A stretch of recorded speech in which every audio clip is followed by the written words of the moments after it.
everyone, welcome back, or welcome if you're new. My name is Megan for Z. I'm a first-time mom, a wife, and a homemaker, and I love all things peaceful and beautiful. Today I decided that I wanted to share my birth story. I finally feel ready, and I feel like I've processed it enough to the point where I will be able to share it. My purpose in this is I want at least one person to feel encouraged and like they can do it. Because I was so terrified. I was so terrified to give birth. I obviously didn't know what to expect. I didn't know if I could do it. And I didn't know what the pain was gonna be like. I didn't know any of those things. And the first thought in my mind when I saw those two double lines on the pregnancy test was, I'm so terrified to give birth. I was so excited to be having a baby, but so terrified to give birth. So I want to at least encourage at least one person who watches this video that you can do it, but also to be aware of some things that happened in my labor and delivery that I would love for you to avoid if that is your wish. So let's get into it. So everybody tells you for your first baby that you are not going to go into labor before or on your due date. Like, you're probably going to be at least a week late. And that was always really discouraging for me to hear. Obviously, you're uncomfortable and you're so ready to have your baby. My 39-week appointment, they were like, well, maybe we'll see you next week. And I said, yeah. And they were like, wait, how many weeks are you? I was like, 39. And she's like, oh yeah, we're not going to see you next week. And that was really discouraging because obviously to hear a nurse say that to you is kind of like, okay, wow, great. I'm not gonna have a baby anytime soon. And you're just like, your ankles are swollen and you're uncomfortable and you just wanna have your baby. I was definitely scared, but I was so ready to have a baby. And that was just like the recurring theme of, I used to be terrified, but I'm now just so ready to have this baby. I did a lot on the birthing ball. I did a lot of like bouncing and a lot of rotating and stuff, a lot of pelvic floor things. And was noticing some like leaking, and I wasn't sure if this was just like normal discharge, TMI, or if it was amniotic fluid, and I was really getting concerned about it. So I decided on my due date to go into the labor and delivery floor, and I was gonna have them just check me out. As they were checking, my water broke all over the bed, and they were like, okay, we don't know how long that your water has been broken, but you are having a baby and it's happening right now. And I was like, oh my gosh, like obviously I wasn't really expecting that to happen. I hadn't mentally prepared for that situation. So I basically am like, well, okay, I'm gonna go home. And they're like, wait, you can't go home, you're having a baby. I'm like, well, I wanted to labor at home. That was my plan. And they were like, well, no, because we don't know how long your water's been broken. You should stay at the hospital. And I was like, well, I really wanted to labor at home. So if you wouldn't mind, I'd like to go home. So they did allow us to go home. I had to like sign against medical advice, which just beware, if you want to do something they don't want you to do, you're going to have to sign paperwork that makes you look like a bad person. But I did sign out against medical advice, and I went home. And the whole idea of going home, honestly, was because we found out I was going into labor at 7 p.m. and I wanted to get home so I could like rest that night before the contractions really started. They did not release us out of the hospital until about 12:30. I didn't get home until about 1 a.m. By the time my head hit the pillow, literally as my head hit the pillow, I had my first contraction. And because it's my first and I was excited and scared, I just couldn't sleep through the contractions. So I labored at home from about 1 a.m. to 5:30, 6 a.m. And I had no idea. Okay, I had no idea that they weren't that painful yet. I had no idea that I wasn't that far along. I had no idea that I had so many more hours ahead of me. I really thought that I was way further along and that I had done most of my laboring at home. So I ended up going to the hospital. My husband and I ended up going to the hospital at around 6 a.m. They obviously admit me, they check me, and they say, all right, you are at 3 centimeters. You should have seen a look on my face. I was like, excuse me? Did you just say, surely you did not just say 3 centimeters. I had been laboring for about 5 hours and I was only at 3 centimeters. So discouraged. But then I was like, you know what? It's fine. This could just progress really fast. But I share that to say, you're probably not really gonna know your first time, like how far along you are. You're not gonna know the signs and the feelings of being far along in your in your labor process, you're just not gonna know. And I really thought that I knew, but I didn't. So I was discouraged, obviously, because I had hoped to do all my laboring at home. I do want to slightly describe how early contractions felt. They did feel like very intense period cramps. Now, I'm only saying that about those first early contractions. Later on contractions, nothing like period cramps. I think people really try and I've heard a lot of people just say it felt like period cramps. No. Just the early ones. Admitted, I was at 3 centimeters. It ended up being a blessing in disguise because the hospital had those jacuzzis, those birth tubs, whatever you want to call them, that you could labor in, and they were in water. Oh my goodness, warm water was so helpful, and I was able to actually doze off between contractions throughout the time, and that was really helpful to be able to just take 3 minutes between the contractions and just fall into this deep sleep, and then you just have a little rejuvenation, basically. I labored all day from about 6 a.m. to 7 p.m. Just discouragement after discouragement, thinking I was further along, them checking me and I was like half a centimeter more. That was really hard for me. And the pain was just unbelievable. At this point, by 7 p.m., I had been laboring for 24 hours. I was exhausted. I'd had basically no sleep. I dozed off between contractions a couple times. Otherwise, no sleep, no food, because you're not allowed to eat at the hospital. I was starting to get into transition. I was working up to being in the transition phase, and the contractions were so incredibly painful.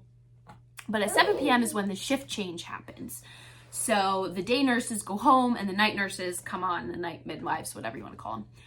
So basically, I got checked by the night midwife, and she comes in, and so basically what I found to be helpful, there are some people who labor very quietly and there are some people who do not. I was not a quiet laborer, and do not be ashamed to be a loud laborer. Do not be ashamed if you need to make some noise, because you are doing a very hard thing.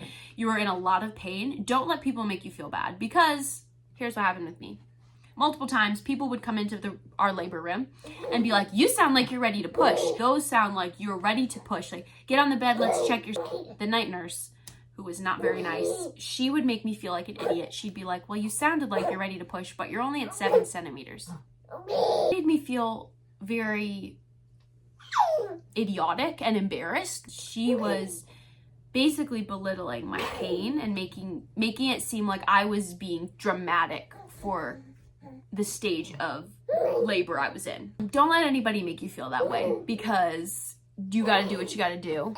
It's okay if you have to make some noise. I wasn't gonna get an epidural, I was gonna have a natural birth. But I did continuously tell people, if I don't feel like I wanna not have an epidural anymore, I'm gonna get the epidural. I'm not gonna force myself into not getting an epidural if I feel like I want one. It's 11 p.m., so about 27 hours of labor. I am at an 8. Definitely in transition at this point, and I am out of my mind in pain. Out of body, out of mind pain. Insane pain. Okay, it was worse than I ever could have imagined. Basically, the way I'm going to describe it, and I've never heard anyone else describe it this way before, and this is not to scare you, but to prepare you, I felt like my body was going to rip open. I felt like I was absolutely going to rip open. And that's not because I was pushing the baby out. I felt like I was going to explode from the inside out. That's what it felt like. It was very hard.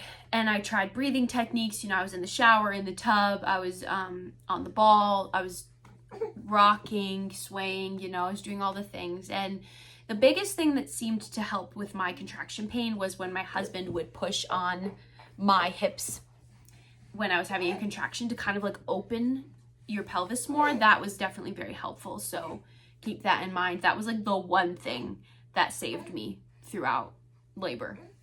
I'm in the shower crying my eyes out, begging for food, and the night midwife comes in and she says, well, I just want you to know that most first-time moms actually push for on average 3 hours.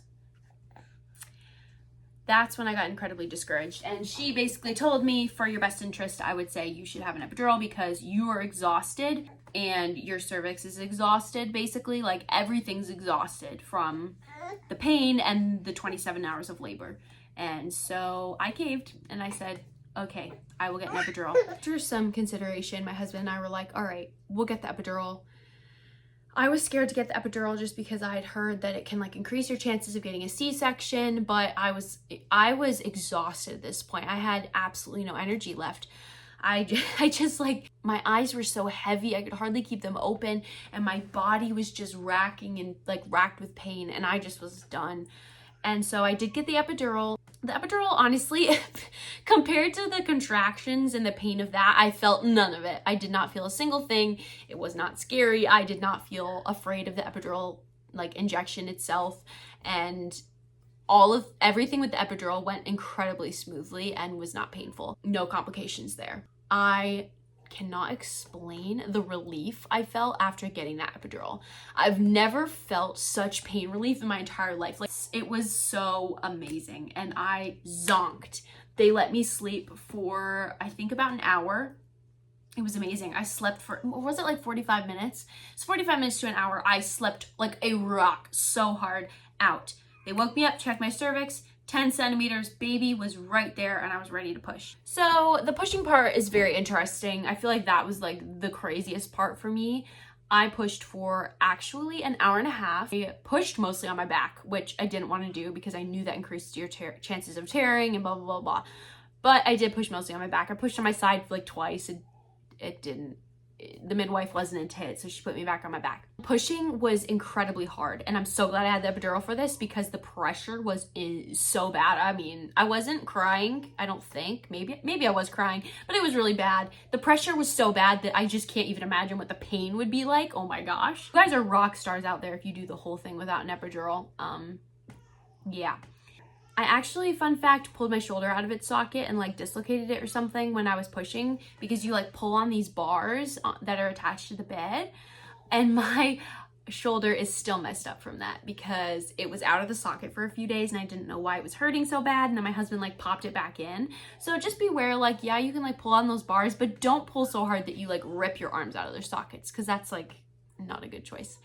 I pushed for an hour and a half, and then we're like, all right, this is the last push. Like, just push now. Push hard, push hard. I'm pushing as hard as I possibly can because they're like, this is your last one. Like, just do it. I push as hard as I can. The doctor jumps up and slams down on my stomach and yeets that baby out of me, okay? I mean, that's the craziest feeling because I was doing it all up into that point. She yeets that baby out of me, all right? And I'm like, what the heck is happening? And they're like, his shoulder got stuck. We had to like pull him out. He had shoulder dystocia, stuck, basically coming out. And I had to have assistance. Obviously super excited to see the baby. Like, it's crazy, it's exciting. Found out it was a boy, whole thing. But this is when it kind of gets a little bit crazy. I'm holding him and then they take him from me. And I'm kind of like, what's going on? And there's like this light above my hospital bed. And I look, there's like a reflection of my body in the light, and I look up and there's blood just like gushing out of him. I'm like, what's going on? Like, there's definitely something wrong. More people are running into the room. The doctor is like super invested in what she's doing, and they all look really serious and intense, and I'm looking around like, okay, what's going on?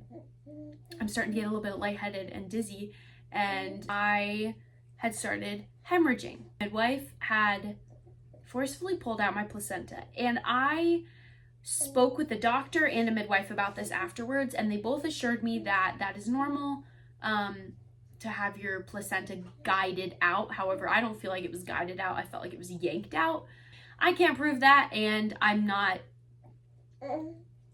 going to try to, but it just seemed like those series of events, it happened that way. But either way, I started hemorrhaging. It was really scary, and I needed to get about 1 liter of blood pumped back into me. The doctor was trying to aid in blood clotting by like stuffing gloss in there. It was bad, very painful, even with the epidural, so I'm just so glad that I had it. I was assured that he did not have a broken shoulder or collarbone. However, just at his 2-month appointment, it was just confirmed that he did, in fact, have a broken collarbone at birth.